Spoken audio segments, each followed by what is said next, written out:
A very good evening, everyone. Today, we shall be discussing about the subsistence strategies of the Harappans. सभी को नमस्कार। आज के इस वीडियो में हम हड़प्पा के लोगों के निर्वहन के तरीके के बारे में चर्चा करेंगे और तत्कालीन कृषि व्यवस्था और नगर नियोजन को कैसे उसने प्रभावित किया, इस पर हम चर्चा करेंगे। ठीक है, तो सबसे पहला जो प्रश्न है वो आप लोगों के लिए है कि आप लोगों के लिए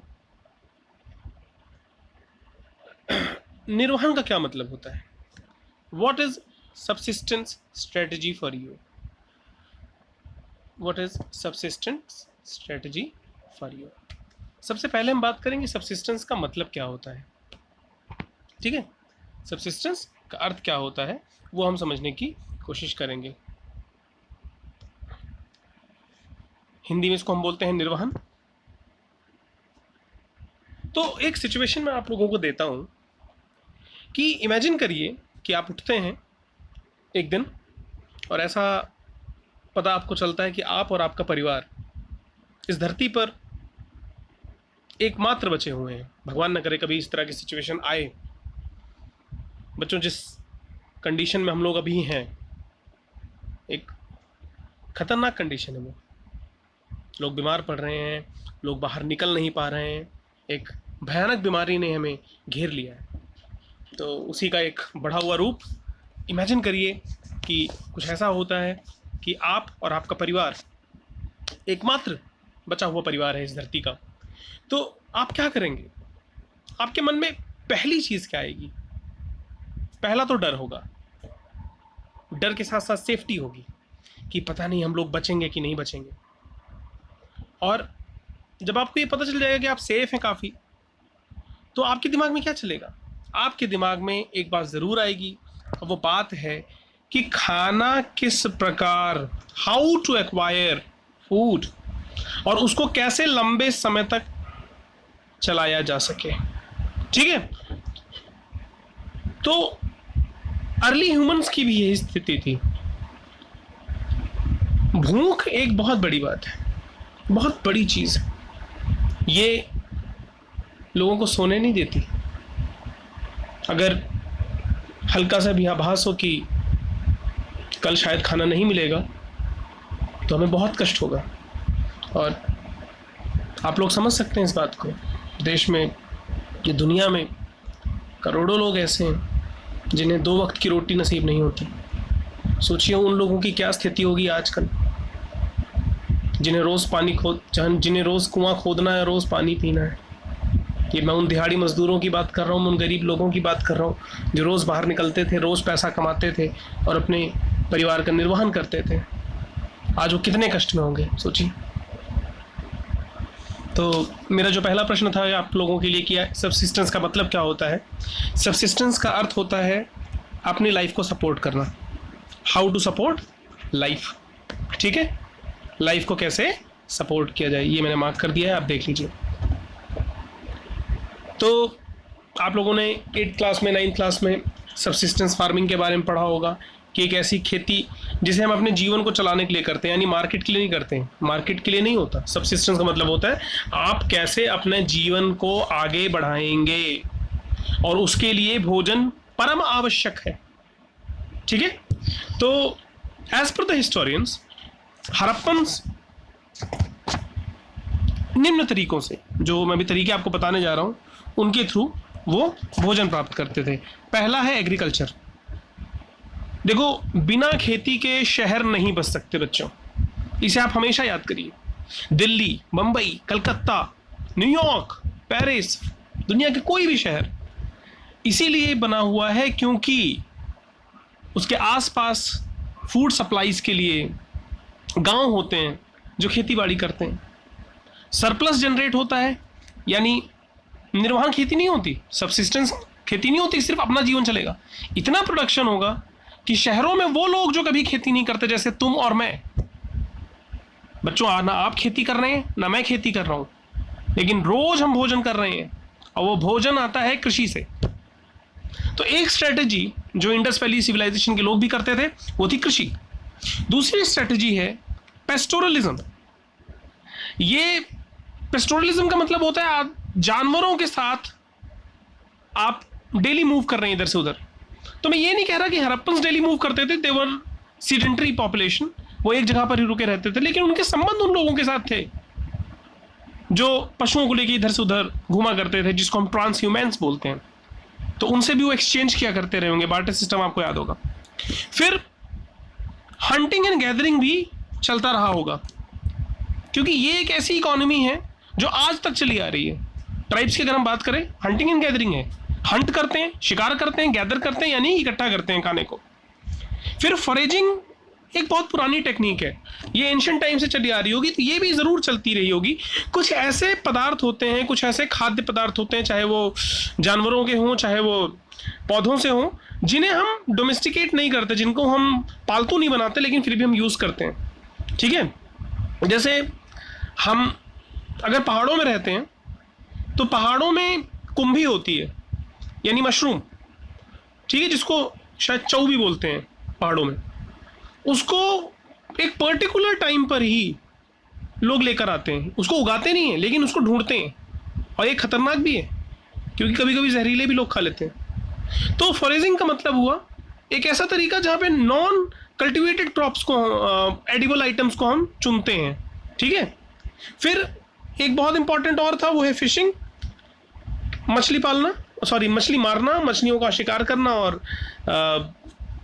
उनको खाद्य पदार्थ के रूप में इस्तेमाल करना। तो ये कुछ स्ट्रेटजीज थी जो एंशिएंट टाइम्स में वो लोग इस्तेमाल करते थे। आई होप आपने इसको अच्छे से देख लिया होगा। ठीक है, तो आज जो हमारा टॉपिक है सब्सिस्टेंस स्ट्रेटजीज है, तो मेनली हम इसमें एग्रीकल्चर पे भी फोकस करेंगे, क्योंकि हम ब्रॉन्ज एज सिविलाइजेशन की बात कर रहे हैं जहाँ पे एग्रीकल्चर एक बहुत मेजर रोल प्ले करेगा। ठीक है, लेट्स मूव फर्दर। अब इफ यू रेफर एनसीईआरटी, आपको कुछ नए शब्द देखने को मिलेंगे। जैसे एक शब्द है पहला बॉटनिस्ट और दूसरा शब्द है पैलियोजूलॉजिस्ट। पैलियो बॉटनिस्ट एंड पैलियोजूलॉजिस्ट हिंदी में है पूरा वनस्पतिज्ञ और पूरा प्राणी विज्ञानी। थोड़ा स्पेलिंग यहाँ पे मिस्टेक है, इस वाले में यहाँ स्पेलिंग मिस्टेक है, पूरा प्राणी विज्ञानी। ये दोनों नए शब्द हैं। पूरा वनस्पतिज्ञ का मतलब होता है कुछ ऐसे स्पेशलिस्ट होते हैं जो ये बता सकते हैं कि प्राचीन काल, कुछ प्राचीन जैविक अवशेषों के माध्यम से वो बता सकते हैं कि लोगों की डाइटरी प्रैक्टिस क्या क्या थी, किस तरह की चीज़ें वो खाते थे। तो ये जो पेड़ पौधों से जो अवशेष निकले हैं उनसे पता चलता है, और जो जानवरों की हड्डियों से ये लोग पता लगाते हैं उनको हम पैलियोजूलॉजिस्ट बोलते हैं। ठीक है, तो इसको आप ध्यान से एक बार देख लीजिएगा। तो प्रश्न उठता है कि हड़प्पन्स खाते क्या थे। अब देखिए, अगर हम अपनी बात करें, इनमें से हम हर चीज़ खाते हैं। आज भी जो ये लिस्ट मैंने बनाई है इसमें हम हर चीज़ खाते हैं, हम हर चीज़ से परिचित हैं। फिर भी मैंने कोशिश करी कि आप लोगों की फ़ोटो के आप लोगों को पिक्चर के माध्यम से भी मैं इसको समझा सकूं, ताकि आपके दिमाग में ये लंबे समय तक रिटेन रह सके। पहला है वीट, दूसरा है बार्ली, तीसरा है लेंटिल्स, दालें, चौथा है चना, पांचवा है तिल के लड्डू खाते हैं, और छठा है मछली और मीट। ठीक है, मैंने सबकी पिक्चर्स यहाँ पे दे रखी हैं, आप उसको रेफर कर लीजिए। ये हैं लेंटिल्स, दालें, इसमें है मसूर की दाल, इसमें है मूंग की दाल। फिर जो ग्राम है यानी जो चना है वो आपके सामने है, इसको हम रोज़ सुबह उठ के मॉर्निंग में खाते हैं, आप लोग भी खाते होंगे होपफुली। और ये है तिल जिसका हम लड्डू बनाते हैं। ठीक है, ये है फिशिंग, ये एक्टिविटी जो हो रही है इसको हम फिशिंग बोलते हैं। ठीक है, एंशिएंट टाइम्स की है। देखिए बच्चों, ये जो मैंने पिक्चर्स यूज़ करी हुई हैं ये कहीं से भी इंडस वैली सिविलाइजेशन से डायरेक्टली रिलेटेड नहीं है, सिर्फ रेफरेंस के लिए, ताकि आप इसको याद रख सकें। ये ओरिजिनल पिक्चर्स नहीं है, सिर्फ इंटरनेट रेफरेंस के लिए है। ठीक है, तो ये एक लिस्ट आप याद रखिएगा। ये एग्जाम्पल के साथ आप बताएंगे कि डाइटरी प्रैक्टिस उनकी कैसी थी, तो थोड़ा आपके मार्क्स के चांसेस बढ़ जाएंगे। ठीक है, आप इस लिस्ट को याद रख लीजिए, ये पिक्चर्स को देख लीजिए ताकि आपको लंबे समय तक रिटेन रहे। ओके ओके, तो अगर हम नेचर की बात करें, इंडस वैली सिविलाइजेशन की, एग्रीकल्चर की, तो बहुत सारी चीज़ें ना हमें डायरेक्टली नहीं पता चल सकती। हमें पूरा वनस्पतिज्ञ या हमें पूरा प्राणी विज्ञानियों के पास ही जाना पड़ेगा। वही लोग फॉसिल्स के माध्यम से बता पाएंगे कि वो लोग क्या खाते थे। देखिए 5000 साल एक बहुत लंबा इतिहास होता है, उसमें ज़्यादातर इस तरह की चीज़ें मिलना मुश्किल हैं, क्योंकि चाहे वो जानवरों की हड्डियाँ हों तो कम पेरिशेबल होती हैं, लेकिन जो पौधों से जो प्राप्त हैं या जो मांस है ये लंबे समय तक चल नहीं सकता, ये समय के साथ मिट जाएगा, इसके अवशेष भी मिलने मुश्किल हैं। अगर जैसे मैं बात करूं कि पौधों से क्या चीज़ हम लंबे समय तक स्टोर कर सकते हैं, अगर कोई अनाज जल जाए, उसके अंदर का मॉइस्चर निकल जाए, जिसको हम इंग्लिश में चार्ड ग्रेन्स बोलते हैं, या भुना हुआ अनाज, वो तो लंबे समय तक मिल सकता है। अगर कोई गलती से या जानबूझ के हम उसको भून दें तो वो लंबे समय तक चल सकता है। ठीक है, आप लोगों ने भी महसूस किया होगा कि जिसके अंदर कम मॉइस्चर होता है वो ज़्यादा लंबे समय तक टिकता है, अदरवाइज वो सड़ के खराब हो जाता है। ठीक है, तो हमें बहुत ही स्पेकुलेशंस, कयास लगाने पड़ते हैं, अंदाजे लगाने पड़ते हैं। अब इंडस वैली सिविलाइजेशन के एग्रीकल्चर के बारे में कुछ बातें मैं आपको बताना चाहूँगा जिस पर आपको ध्यान देना चाहिए। पहला है हाईली प्रोडक्टिव, दूसरा है सरप्लस जनरेशन, तीसरा है सपोर्टिंग द अर्बन पॉपुलेशन, जो लोग खेती नहीं करते उनको सपोर्ट कर रहे हैं। ठीक है, इन वर्ड्स को आप दोबारा एक बार देख लीजिएगा। ठीक है, मैं हटा देता हूं इन मार्कर्स को ताकि आपको ध्यान रहे। पहला तो हाईली प्रोडक्टिव, अगर हाईली प्रोडक्टिव नहीं है तो इतनी बड़ी पॉपुलेशन सपोर्ट नहीं हो सकती। जनरेशन ऑफ सरप्लस, सरप्लस क्या होता है, जितना आपको आवश्यकता है उससे ज्यादा आप प्रोड्यूस करो ताकि आप टैक्सेस दे सको, नहीं तो टैक्स कलेक्शन का कोई मतलब ही नहीं है। हम इनकम टैक्स देते हैं, हमारे पास इतना होता है कि हम दे सकते हैं।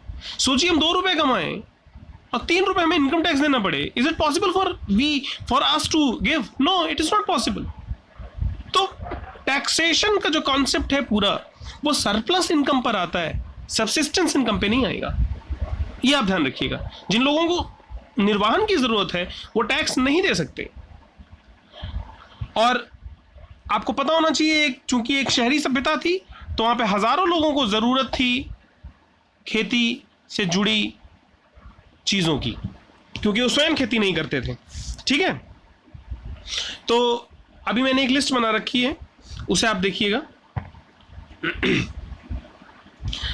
वो लिस्ट है कि हड़प्पा के ज़माने में, उस ज़माने में, तत्कालीन समय में क्या क्या टेक्नोलॉजिकल इनोवेशंस हो चुकी थी। टेक्निक का मतलब होता है कोई भी चीज़ जो हमारा काम आसान करे। ठीक है, anything which makes our work easier, ये टेक्नोलॉजी है।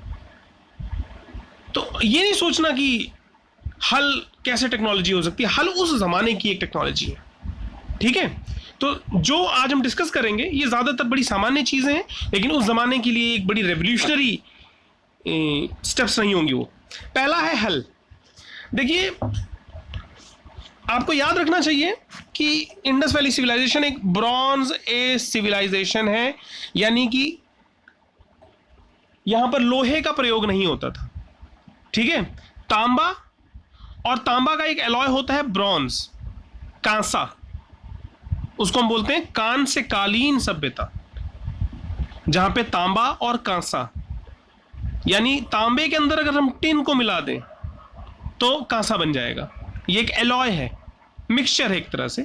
ठीक है, तो वो लोग लोहा तो इस्तेमाल करते नहीं थे, तो जो टूल्स बनाते रहे होंगे वो तो हड्डियों के बनेंगे, पत्थरों के बनेंगे, या फिर वो कांसे के बनेंगे, ब्रॉन्ज के।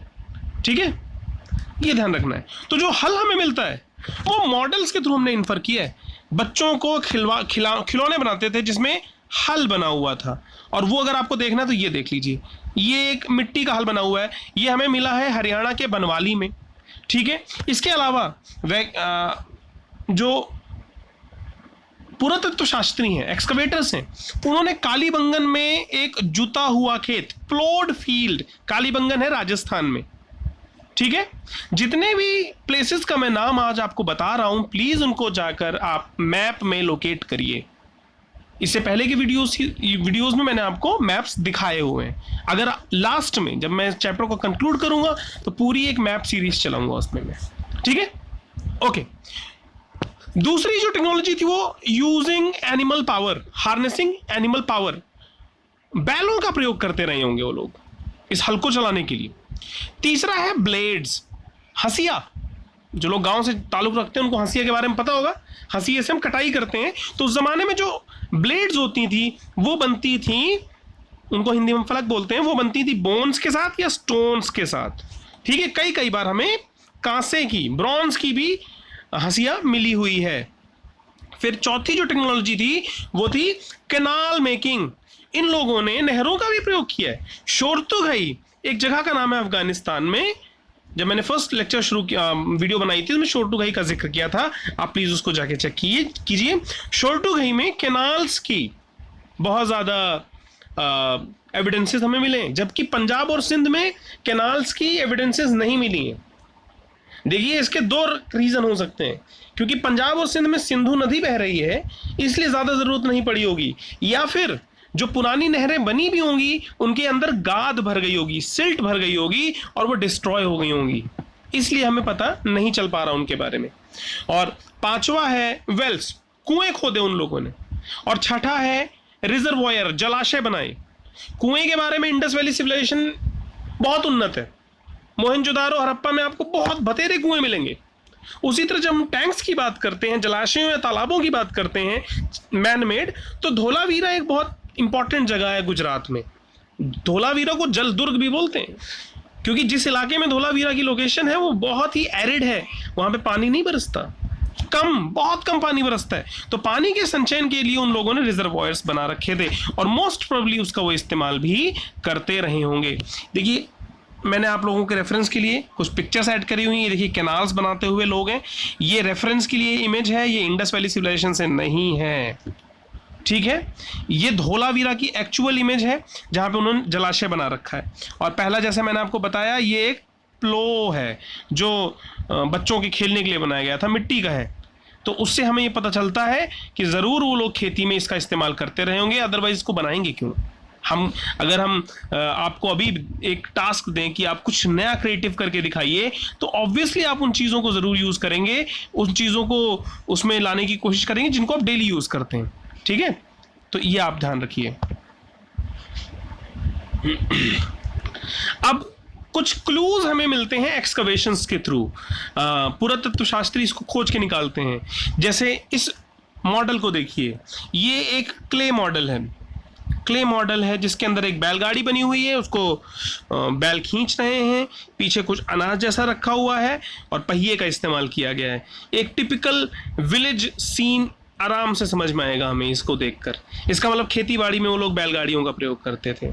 ये इमेज है हड़प्पा की ग्रैनरी की, ये हड़प्पा से ली गई इमेज है। ये ग्रैनरीज हैं, ये बनी हुई, ग्रैनरी 1, ग्रैनरी 2, ग्रैनरी 3, ग्रैनरी 4, 5, 6, 7, इस तरह से यहाँ पे ग्रैनरीज बनी हुई थी, ठीक है। ग्रैनरीज का मतलब होता है अन्न भंडार। अन्न भंडार, पहले भी इस पर हम चर्चा कर चुके हैं, अन्न भंडार, ठीक है। ये जो इमेज है ये हड़प्पा की पॉटरी है, ठीक है। ये जिस तरह के ये लोग मिट्टी के बर्तन बनाते थे, और ध्यान से देखिए इसमें गेहूं की बालियां बनी हुई हैं और इसमें एक जानवर भी बना हुआ है, संभवतः ये एक बैल का दृश्य है। इसी तरह एक और बैलगाड़ी जो हमें मिली है, ये मिली है हमें वहां से, मोहनजोदारो से। बैलगाड़ी होना अपने आप में कृषि को निर्धारित करता है, उसको इंगित करता है। ये भी पॉटरी हमें हड़प्पन साइट से मिली हुई है जिसमें हमें दिखाई पड़ता है बैल, यानी इसका काफी ज्यादा इस्तेमाल है, ठीक है, सांड या बैल। और ये जो एक इमेज है इसको ध्यान से आप लोग देखिए, थोड़ा समय लीजिए। ये भुना हुआ गेहूं है। इसी तरह अन्य अनाज भी मिले, जिसे पहला बॉटनिस्ट जो है वो देख कर ही अंदाजा लगाते हैं कि किस प्रकार वो लोग उसको खाते रहे होंगे या किस क्वालिटी का गेहूं वो लोग खाते थे, ठीक है। इसके अलावा ये कुछ अनाज, ये कुछ औजार हैं। ये औजार पत्थरों के बने हुए, स्टोन्स के हैं, ठीक है, और इसको वो लोग यूज करते थे। ब्लेड्स हैं, स्टोन्स हैं। इसके अलावा ये लोग ब्रॉन्ज, बच्चों ये लोहे के नहीं हैं, याद रखना, ये कॉपर या ब्रॉन्ज के हैं, ठीक है, कॉपर या ब्रॉन्ज के हैं, लोहे के नहीं हैं, क्योंकि सिंधु घाटी सभ्यता एक ताम्रकालीन अर्थात कॉपर एज या फिर आप कह सकते हैं ब्रॉन्ज एज, क्योंकि ये ब्रॉन्ज को भी यूज करते थे, ब्रॉन्ज एज सिविलाइजेशन है। भारत में लोहा या दुनिया में लोहा बहुत बाद में इस्तेमाल किया गया, लोहे को हम लेटर फेज में देखेंगे, खासकर वैदिक पीरियड के उत्तरी भाग में, और जो लेटर फेज है उसका, वहां पे लोहे का इस्तेमाल होना शुरू होता है, यानी हजारों साल लग जाएंगे अभी लोहे को प्रयोग में आने में।